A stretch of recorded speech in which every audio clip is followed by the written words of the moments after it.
Bonjour. Bonjour chère madame.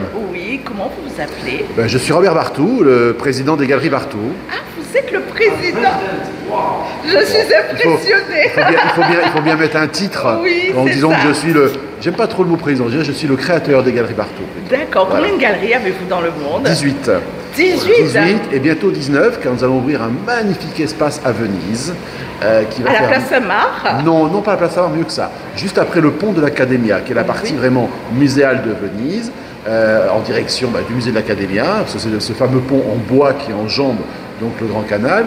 On arrive face au musée de l'Accademia, et c'était aussi la direction pour aller au musée Guggenheim et à la Fondation Pinault. C'est vraiment la partie arty de Venise. C'est un ancien théâtre qui a 300 ans.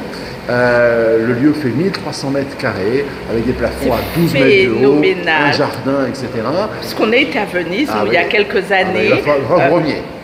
Je viendrai avec votre invitation, ça sera avec un honneur. Avec honneur. Alors, je vous disais donc, nous avons vu que vous avez exposé pour Context Art Fair à Miami et vous nous disiez que les retombées, vous avez une fréquentation qui était très abondante, que vous avez eu un public qui était conquis à la cause des œuvres que vous avez présentées. Et vous nous parliez d'une artiste, donc je vous écoute, qui est nageuse. Une de nos artistes principales, qui s'appelle Carol Furman, qui est une artiste américaine, new-yorkaise, qui est depuis plus de 40 ans, je dirais, sur le marché de l'art mondial. C'est un artiste qui a vraiment une renommée absolument incroyable et dont le thème principal est, alors je dirais, pas les nageuses, mais plutôt le milieu aquatique avec les hommes et les femmes dedans.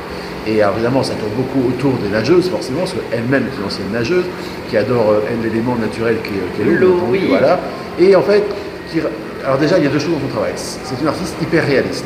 Donc elle arrive, vous verrez en regardant un petit peu les pièces, à vraiment arriver à faire des sculptures qui sont... On attend qu'elles ouvrent les yeux, qu'elles se réveillent et qu'elles parlent, tellement on est proche de la vérité. Elle est douée d'une technique absolument incroyable. Quel est le matériel utilisé? Alors les pièces sont ou en résine ou en bronze. Mais ce qui est très important de comprendre, c'est que ce n'est pas de la 3D, c'est une modeleuse.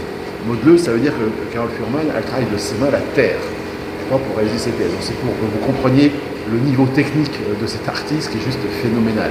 C'est-à-dire que les artistes, aujourd'hui, on est dans des moules en fait qui sont reproduits et puis qu'on fait la finition parfois à la main. Aujourd'hui, on fait des scans en 3D d'un modèle, par exemple. Une fois que le scan est fait, une espèce de robot qui vous fait la pièce en disant, elle pas du tout. Elle travaille vraiment à l'ancienne, c'est-à-dire qu'elle a son modèle qui pose et elle travaille sa terre.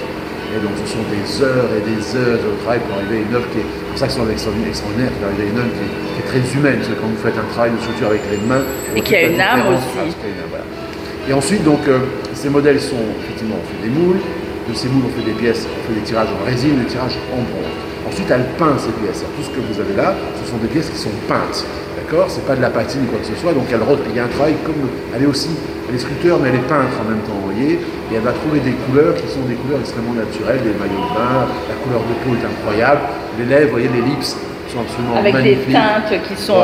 Qui sont très naturelles et très proches de la vérité. Et elle a un succès phénoménal parce que quelque part, cette sculpture nous ramène à l'origine du monde, parce que nous, les êtres humains, nous venons de l'eau. Du liquide amniotique, exactement. Et n'oublions jamais que la première forme de vie sur la Terre, c'est Amphitrite. Tout à fait. C'est un poisson qui vient de la mer, vous voyez. Mais vous êtes vous-même passionné, vous parlez de l'artiste avec tellement de... Ça fait 40 ans que je fais ce métier, je suis né dedans, comme je le dis toujours, je vais mourir dedans le plus tard possible, et j'ai cette chance extraordinaire d'avoir toute ma vie fait ce métier. J'ai jamais eu besoin de faire autre chose. Donc oui, c'est avant tout une passion. Vous savez, c'est pas des métiers que l'on fait pour gagner de l'argent. On finit par en gagner quand on travaille beaucoup, comme toute chose.